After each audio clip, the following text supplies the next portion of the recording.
رب العالمين والصلاة والسلام على سيد الأنبياء والمرسلين أما بعد فأعوذ بالله من الشيطان الرجيم بسم الله الرحمن الرحيم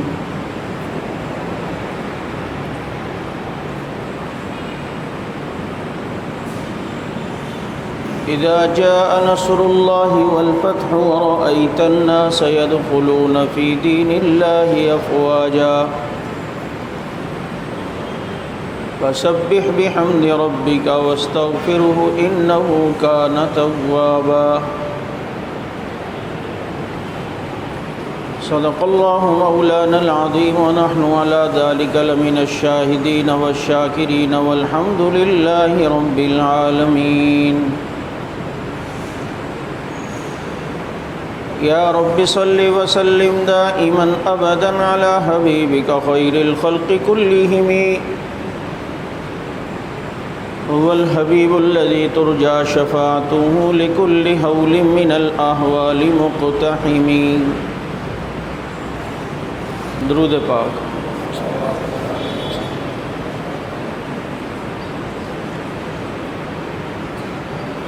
واجب الاحترام گرامی قدر سامعین عزیز ساتھیوں محترم دوستوں اور معزز بزرگوں،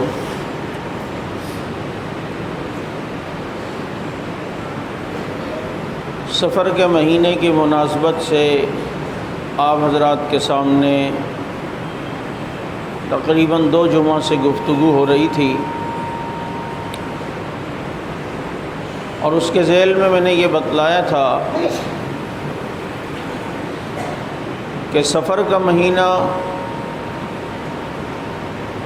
جس کو اسلام سے پہلے بھی بہت سے لوگ منحوس مہینہ سمجھتے تھے، اس میں سفر کرنا، شادی بیاہ کرنا، اس کو بہت برا سمجھا جاتا تھا۔ تو اللہ کے نبی صلی اللہ علیہ وسلم نے اس عقیدے کا رد فرمایا کہ لا عدوى ولا ہم ولا سفرا، ان بدشگونیوں کا علاج اللہ کے نبی نے اللہ پر توکل کرنے کے سکھایا کہ سب کچھ کرنے والی ذات صرف اور صرف اللہ تعالیٰ کی ذات ہے۔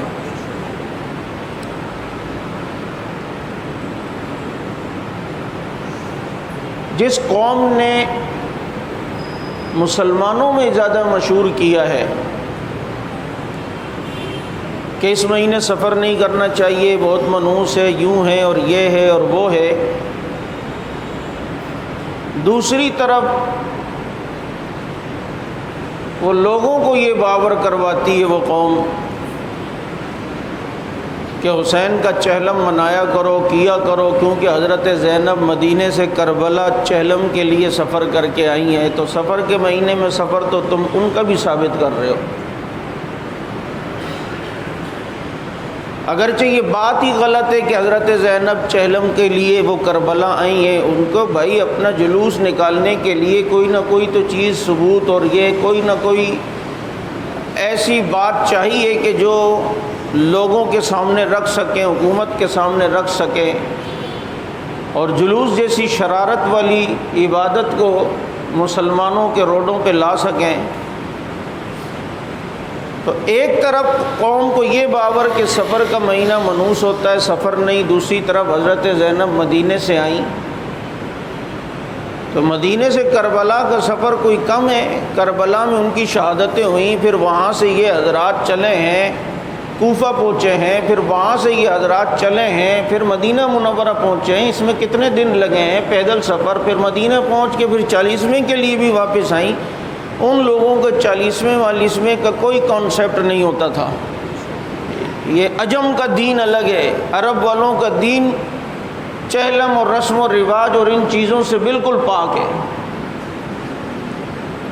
اور اس نام پر لوگوں کو جمع کرنے کی کوشش ہوئی کہ آؤ حسینی چہلم مناؤ، مشی ہے اور یوں ہے اور وہ ہیں، سارے آؤ، مقصد اتنی محنت اور اتنے بڑے بڑے پینافلیکس اور اشتہارات کے یہ تھے کہ اہل سنت کی طرف سے جو اجتماعات ہوئے ہیں، دنیا نے بتایا کہ لاکھوں کی تعداد میں الحمدللہ لوگ وہاں موجود تھے، اس اثر کو زائل کرنے کے لیے جی ہم بھی بہت زیادہ ہیں، اور ماشاءاللہ اللہ تعالیٰ نے دنیا کو دکھایا۔ کل جو رپورٹ اداروں اور حکومت کی طرف سے جو آئی ہے، اور بڑے احسن انداز میں کہ جناب بڑی محنت ہوئی، بڑی سیکورٹی تھی اور سیکورٹی کے انتظامات بڑے تھے، اور مختلف شاہراہوں سے اور مختلف علاقوں سے لوگ ٹولیوں کی شکل میں آئے ہیں اور مرکزی جلوس میں شامل ہوئے، اور مرکزی جلوس 20,000 کی تعداد میں تھا۔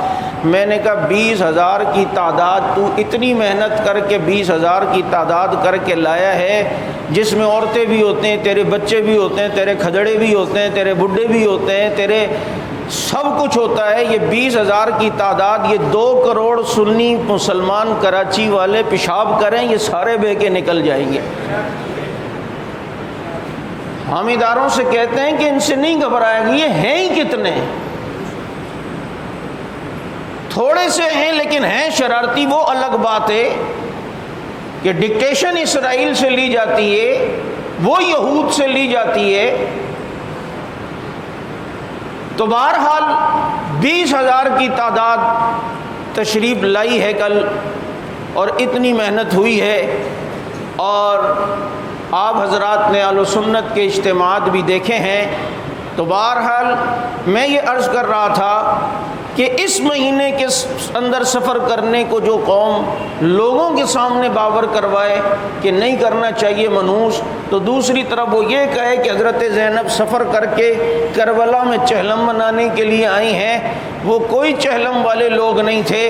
وہ جانتے تھے کہ اللہ کے نبی صلی اللہ علیہ وسلم نے 3 دن سے زیادہ کسی بھی میت پر سوگ کرنے سے منع فرمایا ہے، افسوس کرنے سے منع فرمایا ہے۔ ایک صحابیہ، ان کے کسی بھائی یا کسی والد کا انتقال ہوا، تیسرے دن انہوں نے مہندی لگائی، خوشبو ہلکی سی لگائی، اور فرمایا مجھے اس کی طلب نہیں تھی، لیکن دنیا کو بتانا چاہتی ہوں کہ ہم اپنے نبی کی بات کا کتنا احترام کرتے ہیں۔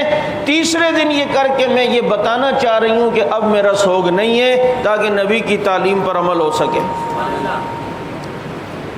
تو اس کے ذیل میں نے آپ کو یہ بات بتلائی تھی کہ سفر کا مہینہ، اللہ کے نبی کے ہجرت کا سفر اسی سفر کے مہینے میں ہوا، اور اس ہجرت کی سفر کی روایات میں نے کچھ آپ حضرات کے سامنے رکھی کہ رسول اللہ صلی اللہ علیہ وسلم حضرت صدیق اکبر رضی اللہ تعالیٰ عنہ کے ساتھ گئے ہیں، اور ادھر مکہ کے مشرکوں نے اعلان کیا جو نبی اور صدیق کا سر لائے گا 100 اونٹ اسے انعام ملیں گے۔ عجیب بات یہ ہے کہ جو قیمت نبی کی لگائی وہی قیمت صدیق کی لگائی۔ انہیں پتہ تھا کہ اگر صدیق بھی زندہ رہا اور نبی نہ رہا تب بھی دین باقی رہے گا، اور یہ چیز عملی مشاہدے میں بھی آئی کہ جب پیغمبر دنیا سے گئے، اس دین کو سہارا دینے والے سیدنا ابو بکر صدیق رضی اللہ تعالیٰ عنہ کی ذات ہے۔ چنانچہ یہ قیمت جو لگی، اب جب قیمت لگتی ہے تو اچھے خاصے لوگوں کے اندر جذبات آتے ہیں کہ جناب مجھے بھی کچھ مل جائے، میرا بھی کوئی حصہ مل جائے۔ مکے والے پاگلوں کی طرح ڈھونڈ رہے ہیں۔ اتنے میں سراقہ ابن مالک، جو اس وقت تک مسلمان نہیں ہوئے تھے، اس کے غلام نے آ کر اسے بتایا، یہ کسی مجلس میں بیٹھا تھا، اس کے غلام نے اس کے کان میں کہا کہ 2 آدمیوں کو میں نے جاتے ہوئے دیکھا ہے، چنانچہ کیا ارادہ ہے؟ مجھے وہی دونوں لگ رہے ہیں۔ اس نے اس کے کان میں کہا آہستہ بات کر، میرا گھوڑا فلاں جگہ پر ادھر انچولی کی طرف لے، بھائی ادھر توجہ کرو یار، ادھر میرا گھوڑا تم وہ دوسری گلی میں، سوری اس گلی کی طرف لے کر آؤ، میں جو ہوں وہاں خاموشی سے آؤں گا، ان سے بولوں گا کہ میں ذرا جا رہا ہوں پیشاب کے بہانے سے، ان کو نہ پتہ چلے، یہ نہ پہلے پہنچ جائیں۔ چنانچہ اس نے کہا کہ جناب میں ذرا آ رہا ہوں۔ چنانچہ وہ وہاں سے گیا ہے اٹھ کے، اور وہ فلاں گلی کے اندر پہنچا ہے۔ اور وہاں سے گھوڑے پہ بیٹھا اس لالچ میں کہ ان کو میں پکڑوں. اور سراقہ عرب کا بہترین شہ سوار اور گھوڑ سوار، اور یہ گھوڑے پہ بھاگتا ہوا نبی کا پیچھا کر رہا ہے. صدیق اکبر رضی اللہ عنہ نبی کے ساتھ ہیں. اب صدیق اکبر کی نظر چونکہ کبھی پیچھے ہوتی تھی کبھی آگے، خطرات کی وجہ سے تو نظر پڑی تو دیکھ لیا اللہ کے نبی کوئی گھوڑے والا آ رہا ہے، لگتا ہے نقصان پہنچانا چاہتا ہے. کہا کہ آنے دو، اس گھوڑے والے کا کام ہی یہ ہے، یہ نبی صدیق کو ایک ساتھ دیکھ ہی نہیں سکتا، اسے برداشت ہی نہیں ہے، آنے دو کوئی بات نہیں. جب وہ اور تھوڑا قریب ہوا کہ اللہ کے نبی وہ گھوڑے والا بالکل قریب آ گیا. کہا آنے دو، پھر دیکھا تو وہ بالکل قریب آ گیا. اب جب نبی نے دیکھا تو میں کہا کرتا ہوں جمال مصطفیٰ تو جمال مصطفیٰ ہے، لیکن جلال مصطفیٰ کا بھی کوئی مقابلہ نہیں کر سکتا ہے. جلال پیغمبر پھر اتنا ہے کہ اللہ کے نبی صلی اللہ علیہ وسلم نے فرمایا نصرت بالرعب، اللہ نے میری مدد رعب کی وجہ سے کی ہے. 1 میل سے بھی زیادہ پیغمبر کا رعب پڑا کرتا تھا. یوں جو پیغمبر نے اپنی جلالی آنکھوں سے دیکھا سراقہ کے گھوڑے کے پاؤں زمین میں دھسے، وہ زمین سے گرا اور جناب زمین نے اس کا ساتھ نہیں دیا. شاید اسی دن سے اس نے قسم کھائی ہو کہ میں گھوڑے والا ہوں، زمین نے میرا ساتھ نہیں دیا، اب تجھ پہ میں سجدہ بھی نہیں کروں گا کیونکہ تو میرے ساتھ نہیں دیتی ہے. بہرحال وہ جو گرا اور اب پیغمبر سے معافیاں مانگنے لگا تو میرے پیغمبر نے فرمایا جاؤ سراقہ تجھے خوشخبری سناتا ہوں کہ کسریٰ کے کنگن تیرے ہاتھوں میں ہوں گے. کسریٰ کے کنگن تیرے ہاتھوں میں ہوں گے. یہ پیشن گوئی کس وقت کی جا رہی ہے کہ جب خود قسم پرسی کے عالم میں مکہ سے نکل رہے چھپ کر اور دشمن پیچھے ہے، اسباب بظاہر کوئی نہیں، لیکن پیشن گوئی ہے اس وقت کی سپر طاقت کے ٹکڑے ہونے کی، فتح ہونے کی، اس کے مال غنیمت حاصل ہونے کی. آج اگر اہل حق تمہیں تسلیاں دیتے ہوئے جو ہماری قیادت نے ہمیں اس وقت کہ جب حالات ایسے تھے، مولانا اعظم طارق شہید رحمت اللہ علیہ کی شہادت کے بعد کہ لگتا ہے اب کچھ بھی نہیں بچے گا، پابندیاں بھی ہوئیں، فلاں ایکشن پلان بھی ہوا، فلاں آپریشن بھی، لگتا تھا اب کوئی حق نواز نہیں کرے گا، لگتا ہے اب کوئی صحابہ کی بات نہیں کرے گا. اس وقت تمہاری قیادت تمہیں اللہ پر بھروسہ کر کے صبر کی تلقین کرتی تھی اور یہ تسلی دیتی تھی کہ یہ حالات ہیں، یہ رات ہے، جتنی لمبی بھی ہو دن آخر چڑھتا ہے، آخر روشنی نے پھوٹنا ہے. اس وقت جو لوگ سرسری طور پر صرف ایک رعب اور دبدبا یا مفاد کی خاطر آئے شاید وہ پیچھے ہٹ گئے ہوں، لیکن صدیق سے محبت کرنے والا، صدیقی کردار رکھنے والا ڈٹا رہا تو رب نے دیکھا کہ آج پورے پاکستان میں صحابہ کی صدائیں گونج رہی ہیں.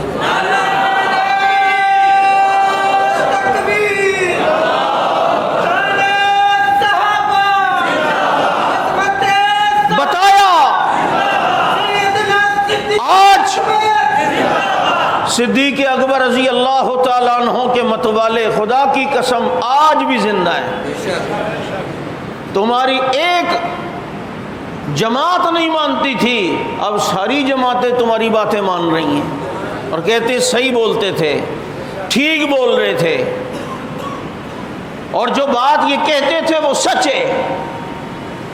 پیغمبر کے نام لینے والے ہیں. پیغمبر نے فرمایا سراقہ کسریٰ کے کنگن تیرے ہاتھوں میں ہوں گے. یہاں پیغمبر سراقہ کو ایک پیشن گوئی نہیں فرما رہے، یہاں کئی پیشن گوئیاں جمع ہو گئیں. ایک تو یہ کہ سراقہ ایمان لے آئے گا، دوسرا یہ سراقہ اس وقت تک زندہ رہے گا جب تک کسریٰ فتح نہ ہو، تیسری یہ کہ کسریٰ فتح ہوگا، اور چوتھی یہ کہ مال غنیمت بھی ملے گا، اور پانچویں یہ کہ مال غنیمت میں کسریٰ کے کنگن بھی آئیں گے، اور چھٹی یہ کہ سراقہ ان کنگنوں کو اپنے ہاتھ میں لے گا. میرا نبی سچا، جو پیشن گوئی کرے رب اسے پوری کر کے دکھاتا ہے، رب اسے پوری. میں قادیانیوں کو دعوت فکر دیتا ہوں، کیوں میں یہ کہتا ہوں کہ مرزائیوں جو نبی سچا ہوتا ہے اس کی پیشن گوئی کبھی غلط نہیں ہوتی، وہ جو کہے رب پورا کر کے دکھاتا ہے۔ چنانچہ مرزا نے کئی پیشن گوئیاں کی، کوئی ایک بھی پوری ہوئی؟ اس مرزا نے کہا میں مدینے میں مروں گا، کبھی مدینے کو دیکھا تک نہیں۔ اس نے پیشن گوئی کی کہ میری شادی محمدی بیگم سے ہوگی، ساری زندگی اس کے دروازے پہ چکر لگاتا رہا۔ محمدی بیگم کے باپ نے کہا تجھے رشتہ نہیں دوں گا، آخر اسے رشتہ نہیں ملا۔ اس نے جو پیشن گوئیاں کی ایک بھی پوری نہیں ہوئی، جس سے پتہ چلتا ہے کہ وہ دجال تھا، کذاب تھا، انگریز کا ایجنٹ تھا، وہ انگریز کا پروردہ تھا۔ لو سچا نبی ہوتا ہے وہ جو پیشن گوئی کرتا ہے رب اسے پوری کر کے دکھاتا ہے۔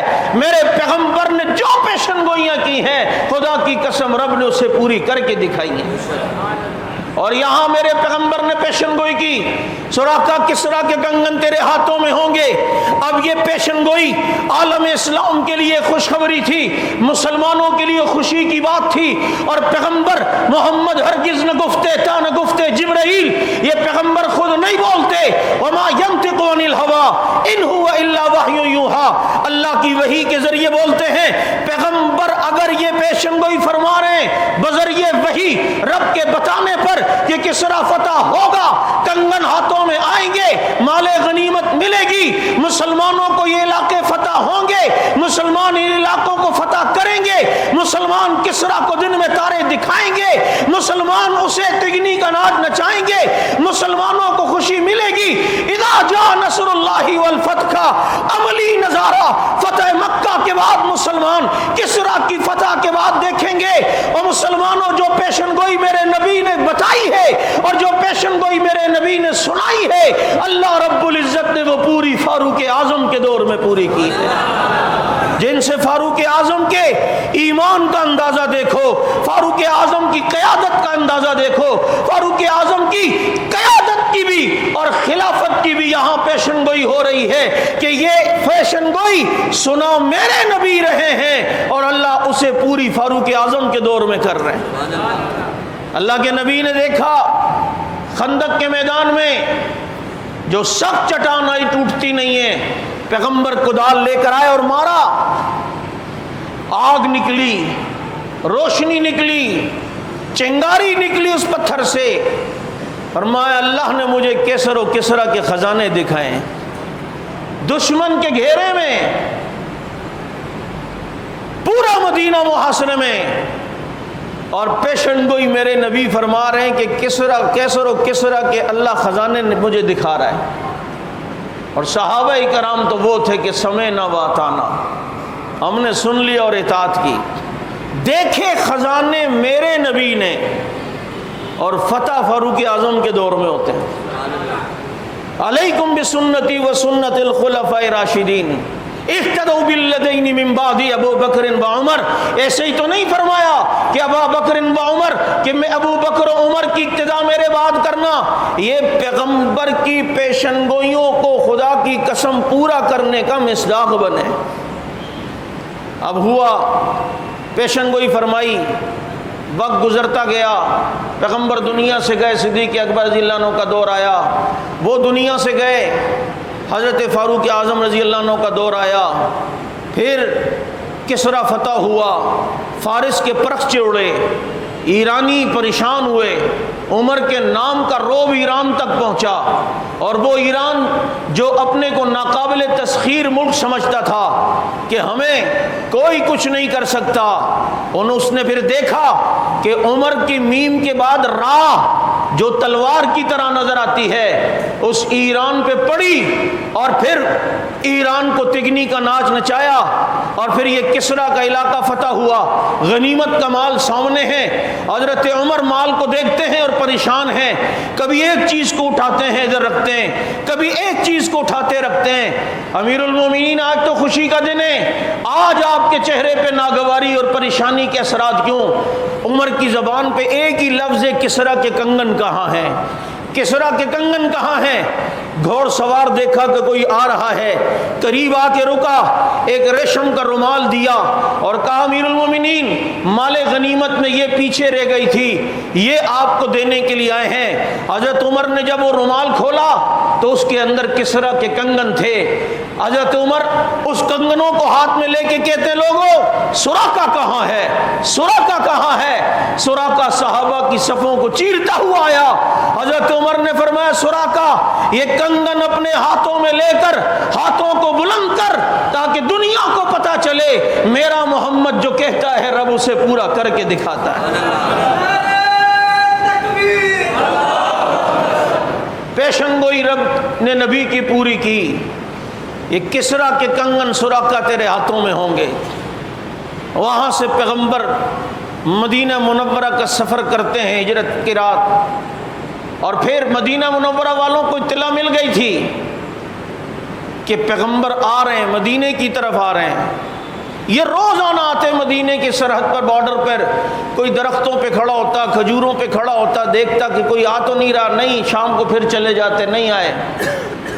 پھر مدینے والوں پر وہ خوش قسمت دن بھی آیا کہ جب کھجور کے درخت پہ چڑھے ایک شخص کی نظر دور سے پڑتی ہے اور کہتے ہیں 2 آدمی آ رہے ہیں، لگتا ہے یہ وہی ہیں، لگتا ہے یہ وہی ہیں۔ اور مدینہ منورہ والوں کی خوشی کے اثرات ان کے چہروں سے نمایاں ہیں۔ جب قریب آئے تو دیکھا، ایک طرف دیکھتے ہیں تو نبوت نظر آتی ہے، دوسری طرف دیکھتے ہیں تو صداقت نظر آتی ہے۔ پیغمبر کا استقبال ہوتا ہے، طلع البدر علینا من ثنیات الوداع وجب الشکر علینا ما دعا للہ داعی۔ ایک صحابی کہتے ہیں خدا کی قسم مدینے میں اس سے روشن دن میں نے کوئی نہیں دیکھا جس دن ہمارے نبی نے مدینے میں قدم رکھا۔ اور دنیا میں ایک سورج دیکھا کرتی ہے، ہم نے اس دن مدینے میں 2 سورج دیکھے تھے، ایک آسمان پہ چمک رہا تھا، ایک زمین پہ چمک رہا تھا، اتنا روشن چہرہ۔ اب ان میں سے تو کچھ لوگ تھے نا جنہوں نے پیغمبر کی زیارت کی تھی، کیونکہ مکہ مکرمہ میں حج کے زمانوں میں ایک دن مدینہ منورہ کے کچھ لوگ آئے تھے تو پیغمبر انہیں دعوت دینے گئے تو بیت عقبہ وہیں ہوئی۔ آج بھی منی کے قریب ایک چھوٹی سی مسجد ہے، پیلے کلر کی اس کی دیواریں ہیں، وہاں پر پیغمبر نے ان سے مدینہ منورہ والوں کو دعوت دی، ان کے دل میں ایمان آیا اور پھر وہ ایمان لے آئے، اور انہی مدینے والوں نے جا کر باقی مدینے میں ایک ماحول بنایا اسلام کا اور انہیں دین کی دعوت دی۔ تو ہر ایک تو جانتا نہیں تھا کہ پیغمبر کون ہے، تو اب نبی بھی بیٹھے ہیں، صدیق اکبر رضی اللہ عنہ بھی بیٹھے ہیں۔ یہاں کوئی آتا تو پہلے ابو بکر صدیق سے ہاتھ ملاتا نبی سمجھ کے، کوئی بعد میں نبی سے ملاتا، کوئی پہلے نبی سے پھر حضرت صدیق سے۔ اب دیکھو کتنے باادب مرید، کتنا سمجھدار شاگرد سمجھ گیا کہ ان کو مغالطہ ہو رہا ہے، ان کو پہچان نہیں ہو رہی، تو صدیق اکبر کھڑے ہوئے اور کھڑے ہو کر چادر پیغمبر پہ کرتے ہیں تاکہ دنیا کو پتا چلے مرشد یہ ہے، مرید میں ہوں، نبی یہ ہے، امتی میں ہوں، خادم میں ہوں، مخدوم یہ ہے۔ پیغمبر کے چہرے سر کے اوپر چادر کو رکھ کر دنیا کو بتایا مجھے مغالطے میں نہ رہو، میرے مغالطے میں نہ رہو، پیغمبر یہ ہیں، خاتم الانبیاء یہ ہیں، ختم نبوت یہ ہیں۔ آج چادر کی بات بہت ہوتی ہے کہ نبی نے فلاں کو چادر میں لے لیا، نبی نے حضرات حسنین کو چادر میں لیا۔ واقعی یہ ان کی خوش نصیبی ہے کہ باپ ہیں چادر میں لیا ہے، سسر بھی تو باپ کی جگہ ہوتا ہے، اگر وہاں باپ نے چادر میں لیا ہے تو یہاں بھی رشتے میں سسر باپ ہوتا ہے، اس نے بھی پیغمبر کو اپنی چادر میں لیا ہے۔ وہ چادر یاد ہے، یہ چادر یاد کیوں نہیں؟ جو پیغمبر کی چادر کے نیچے آئے وہ بھی عظیم ہیں، اور پیغمبر جس کی چادر کے نیچے آئے وہ بھی عظیم ہیں۔ تمہیں وہ چادر یاد، یہ چادر یاد نہیں، ایک چیز یاد کرتے ہو دوسری بھولتے ہو۔ یہ تو یاد ہے کہ پیغمبر کے کندھوں پر حسین نے سفر کیا ہے، وہ کندھے یاد نہیں جن کے کندھوں پر صدیق نے نبی نے سفر کیا ہے، جن کے کندھوں پر حسین سفر کریں، وہ کندھے عظیم ہیں، بہت عظیم ہیں۔ ان کندھوں کی قدر کرتا ہے، کہتا ہے دیکھو سواری کتنی پیاری ہے کہ حضرات حسنین سفر کر رہے ہیں۔ میں نے کہا ان کندھوں کا بھی تو ذکر کر جس پر نبی نے سواری کی ہے، جس پہ پیغمبر سوار ہوئے ہیں، وہ جو ہجرت کی رات پیغمبر کے قدموں کے زخم کے نشانات دیکھ کر صدیق کا کلیجہ منہ کو آنے لگا۔ کہا کہ صدیق نے بیٹھیے، رب نے دکھایا نا دنیا کو، ذہن میں ڈالا نا دل میں صدیق کے، صدیق نیچے ہو، کیونکہ کسی کو بٹھانے کے لیے تو نیچے ہونا پڑتا ہے۔ صدیق نیچے ہو۔ ربا نیچے کیوں ہوں؟ کہا نیچے ہو، آج محمد کو تیرے کندھوں پہ بٹھا کے تجھے اونچا کرنا ہے، تاکہ دنیا کو پتہ چلے اونچا ہونے کے لیے اونچائی کی طرف جانا پڑتا ہے، صدیق تجھے اونچا کرنے کے لیے نیچے کرنا پڑے گا۔ اور پھر ان کندھوں پر، صدیق اکبر کے کندھوں پر نبی آئے۔ ہائے ہائے، میں کہا کرتا ہوں نبی کو لے کے جا رہے ہیں، اور جب دور سے کوئی آدمی اس پوزیشن میں کسی کو دیکھے نا، وہ تو یہی سمجھتا ہے کوئی ایک جسم آ رہا ہے بھائی، جو دور سے دیکھے۔ اور جب کوئی کسی کے کندھوں پر ہو تو جو اوپر بیٹھا ہو اس کے ہاتھ کہاں ہوتے ہیں اس کے؟ بولو، آپ اپنے بچے کو کندھے پہ بٹھاتے ہیں، اس کے ہاتھ کہاں ہوتے ہیں؟ آپ کے سر پہ۔ صدیق کے کندھے پہ نبی ہے، اور پھر نبی کے ہاتھ صدیق کے سر پہ۔ آج تو کہتا ہے میرے سر پہ میرے مرشد کا ہاتھ ہے، میرے سر پہ میرے پیر کا ہاتھ ہے، میرے سر پہ میرے استاد کا ہاتھ ہے۔ صدیق تیری جوتی پہ قربان جاؤں، تیرے سر پہ محمد کا ہاتھ ہے۔ فخر سے کہا کرتا تھا صدیق، میں تو وہ ہوں کہ جس کے سر پہ محمد کا ہاتھ ہے، نبی کا ہاتھ ہے، امام الانبیاء کا ہاتھ ہے۔ ہاں، ابھی ربیع الاول آ رہا ہے، آپ علماء سے تقریر میں سنتے ہیں کہ اللہ رب العزت نے احسان دنیا کے اوپر نہیں جتائے، سورج کو درخشانی دی احسان نہیں جتایا، چاند کو چاندنی دی احسان نہیں جتلایا، پھولوں کو مہک دی احسان نہیں جتلایا، اللہ نے سبزے کو لہک دی احسان نہیں جتلایا، اللہ نے سانس کو دمک دی احسان نہیں جتلایا، اللہ نے تاروں کو تابانی دی احسان نہیں جتلایا، اللہ نے سبزے کو لہک دی احسان نہیں جتلایا۔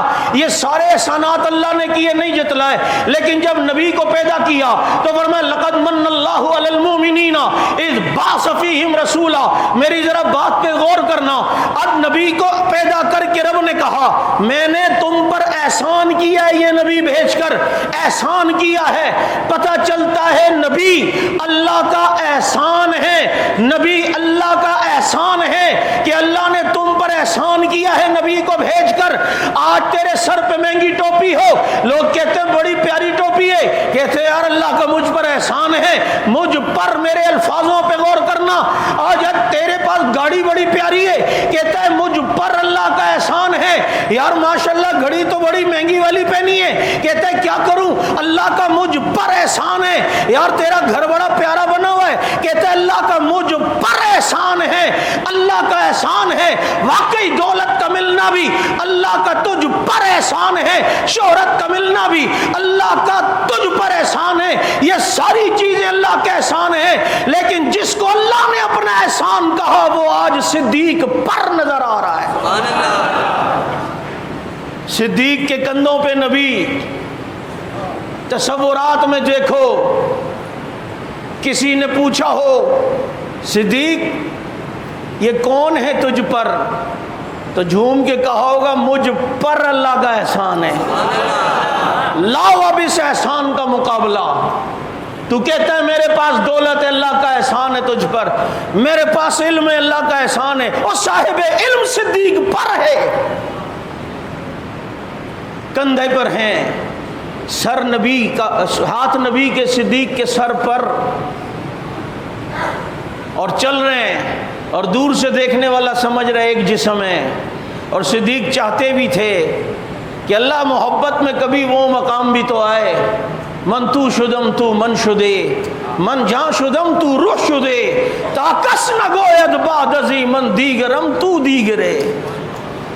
آگا محبت میں وہ مقام بھی تو آئے نا آپ پھول ہوں تو میں خوشبو بن جاؤں، آپ چاند ہوں تو میں چاندنی بن جاؤں، آپ تارا ہوں تو میں تابانی بن جاؤں، آپ سورج ہوں تو میں درخشانی بن جاؤں۔ کوئی یہ نہ کہہ سکے یہ الگ ہے اور یہ الگ ہے۔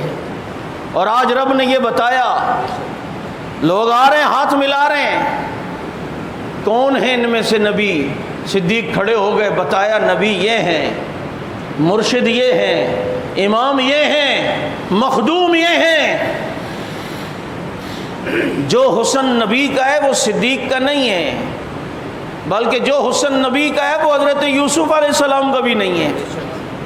مغالطہ کیوں ہوا ہے؟ شبہ کیوں پڑ رہا ہے؟ رات کو اسٹیج سجا ہو، لوگ بیٹھے ہوئے ہوں، ایک ہیوی قسم کی لائٹ آپ کے چہرے کے اوپر لگا دی جائے، عموماً ہوتا ہے تو چہرے کے جو تھوڑے بہت داغ وغیرہ ہیں وہ بھی نظر نہیں آتے، بڑا حسین کر کے سامنے والے کو ویڈیو میں دکھایا جاتا ہے، لیکن روشنی پیچھے کسی اور کی پڑ رہی ہے، اس لیے وہ باقی چیزیں نظر نہیں آ رہی ہوتی۔ 3 دن مستقل سورج کا فیض تنہائی میں لیا ہے تو اثرات تو آئیں گے نا، اور اب بھی ساتھ ہیں تو براہ راست سورج کا فیض پڑ رہا ہے۔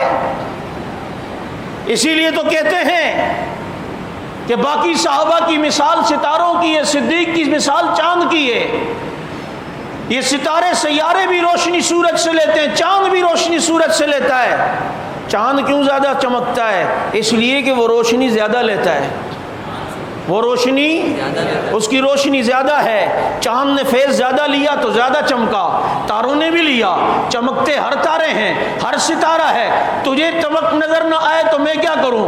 آنکھوں کا علاج کرو، لیکن چمکتا ہر ستارہ ہے۔ لیکن سورج اس نے روشنی زیادہ چاند کو دی ہے، اس لیے وہ زیادہ چمکتا ہوا نظر آتا ہے۔ یہی وجہ ہے کہ سورج کی موجودگی میں چاند پھر بھی کبھی کبھی نظر آتا ہے۔ کتنی بار آپ نے دیکھا ہے صبح کے وقت بھی یہ منظر نظر آتا ہے، کبھی شام کے وقت بھی یہ منظر نظر آتا ہے۔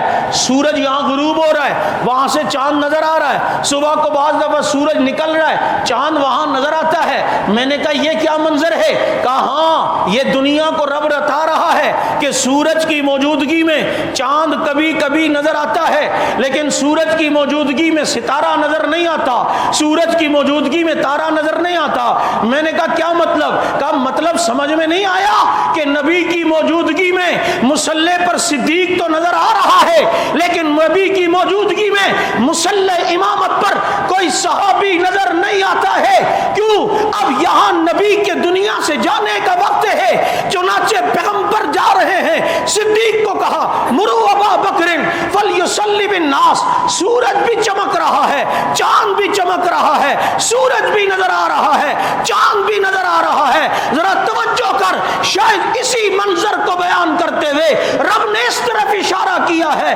والشمس وضحاها والقمر اذا تلاها۔ سورج کی موجودگی میں چاند نظر آ رہا ہے یا نہیں؟ نبی کی موجودگی میں مصلی پہ نظر کون آ رہا ہے؟ بول۔ پیغمبر پہنچے ہیں مدینہ منورہ، اور سب سے پہلے نبی نے مسجد کی بنیاد رکھی۔ کیا؟ جہاں پیغمبر کی اونٹنی ٹھہری، قصوہ نام کی اونٹنی تھی۔ آج بھی کبھی آپ کو مسجد قباء جانا ہو، اسلام کی پہلی مسجد، کیونکہ بہت بڑی، اب پتہ نہیں چلتا کہ وہاں نبی علیہ السلام بیٹھے کہاں تھے، اونٹنی بیٹھی کہاں تھی، اور مسجد کی بنیاد کہاں رکھی۔ تو آپ کو میں بتلا دوں، کبھی مسجد قباء جائیں، اللہ کرے اللہ ہمیں بار بار لے جائے، تو وہاں آپ دیکھیے گا جو مسجد قباء کا گنبد ہے بہت بڑا، اس گنبد کے اندر چھوٹا سا ایک سوراخ آپ کو نظر آ رہا ہوگا۔ اسی سوراخ کے نیچے جو جگہ ہے وہ مسجد قباء کی پرانی جگہ، جہاں نبی کی قسمہ اٹھنی آ کے ٹھہری تھی۔ اور فرمایا لمسجد نُسِّسَ بُنْيَانُهُ عَلَى التَّقْوَىٰ۔ یہ وہ باڑا ہے جس باڑا نہیں، اِنَّا لِلَّهِ لَمَسْجِدٌ، اللہ نے مسلمانوں کی عبادت گاہ کا نام کیا بنایا؟ مسجد۔ اچھا ترجمہ میں غلط کر گیا تھا، لمسجد وَأَنَّ الْمَسَاجِدَ لِلَّهِ فَلَا تَدْعُوا مَعَ اللَّهِ أَحَدًا۔ مساجدہ کا ہے، بے شک مسلمانوں کی عبادتگاہ کا نام کیا ہوتا ہے؟ مسجد۔ بول بول۔ مسجد۔ مسجد کو مسجد اس لیے کہتے ہیں کہ یہاں پر سجدہ ہوتا ہے، اور جس زمین پہ سجدہ ہی نہ ہو تو وہ مسجد تھوڑی ہوتی ہے، بے شک وہ بولو مسجد نہیں ہوتی۔ یہ وہ مسجد ہے جس کی بنیاد تقوی پہ رکھی گئی ہے۔ اس پر انشاءاللہ ایک نیا موضوع میرے ذہن میں آ گیا، اللہ نے ابھی ڈالا ہے، بہت لمبا موضوع ہو جائے گا، تو آپ کے سامنے انشاءاللہ اگلے جمعہ اس عنوان پر گفتگو ہوگی۔ اللہ پاک سمجھ عمل کی توفیق نصیب فرمائے۔